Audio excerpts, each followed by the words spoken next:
রাতে ঘুমের ঠিক আগে মুখে একটি লবঙ্গ রাখলে কি ঘটতে পারে চলুন জেনে আসি। জানলে অবাক হবেন, এটি শতাব্দী ধরে আয়ুর্বেদিক চিকিৎসায় ব্যবহৃত এক প্রাচীন পদ্ধতি। ঘুমানোর ঠিক আগে একটি লবঙ্গ মুখের মধ্যে রাখলেই এটি ঘুম, হজম এবং মৌখিক স্বাস্থ্যকে উন্নত করতে সাহায্য করে। ঘুমানোর ঠিক 5 থেকে 10 মিনিট আগে লবঙ্গ মুখে রাখলে এর মধ্যে থাকা ইউজেনল মুক্ত হয়, যা একটি শক্তিশালী যৌগ। এটি মুখ ও পরিপাক তন্ত্রের ক্ষতিকর ব্যাকটেরিয়া ধ্বংস করে এবং মেলাটনিনের উৎপাদন বৃদ্ধি করতে সাহায্য করে, যেটি আমাদের ঘুমের হরমোন। ফলে আপনি আরও বেশি শান্তি বোধ করবেন এবং গভীর মানসম্মত ঘুম পাবেন।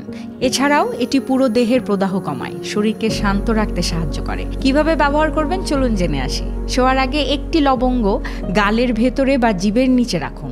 5 থেকে 10 মিনিট লবঙ্গ আলতোভাবে চিবিয়ে লবঙ্গের টেস্ট নেওয়ার চেষ্টা করুন। তারপর ঘুমানোর আগে থুতুর মাধ্যমে লবঙ্গগুলো ফেলে দিতে পারেন। আজই এটা চেষ্টা করে দেখতে পারেন এবং সকালে কেমন অনুভব হয়েছে কমেন্ট বক্সে জানাতে একদমই ভুলবেন না।